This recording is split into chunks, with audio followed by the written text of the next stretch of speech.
It is night. Outside it is dark, but in the palace there is still light burning. The king cannot sleep, so he orders servants to bring him the book of the Chronicles. In these books you can read what all has happened in the kingdom of King Xerxes. One of the servants reads for him.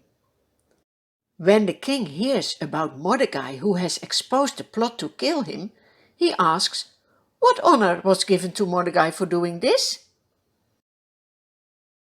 The servants answer, "Nothing has been done for him." That is not right, thinks the king. He wants to make a plan. In between it is early in the morning. The king asks, "Who is in the court?" Now Haman has just entered the outer court of the palace to speak to the king about impaling Mordecai on the pole he has set up for him. The servants of the king answer, "Haman is standing in the court." The king orders, "Bring him in." When Haman has entered the palace, the king asks him, "What should be done for a man the king wants to honor?" Aha, thinks Haman. Who is there that the king would rather honor than me? Well, he knows what he would like to receive. So he says to the king, "Put that man in a royal robe the king has worn and on a horse the king has ridden. Then let one of the most important officials from the king lead this man on the horse through the city streets, proclaiming before him, 'This is what is done for the man the king delights to honor.'" Go at once, the king commands Haman. "Get the robe and the horse and do just as you have suggested for Mordecai the Jew, who sits at the king's gate. Don't neglect anything you have recommended."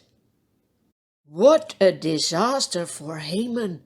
He thought he would be honored, and now he needs to honor his enemy. It is never a good idea to think high about yourself. It's better to be humble. The Bible teaches us, "For all those who exalt themselves will be humbled, and those who humble themselves will be exalted." Haman just has to obey the king. He has no choice. So he gets the royal robe for Mordecai. He puts him on a horse and leads him through the city, proclaiming, "This is what is done for the man the king honors." Well, do you see his face? He is not happy at all. Haman feels so humiliated. When he finishes the tour, he rushes home in grief. Then he reports to his wife and his friends all what has happened. They reply, "When Mordecai is a Jew, you cannot stand against him. You will surely come to ruin." Oh yes, they are right. Do you know why? You cannot fight against God. He will always protect his people. While they are still talking with Haman, the king's servants arrive. "Come, hurry! It's time for you to go to the banquet Queen Esther has prepared for you and the king." There they go.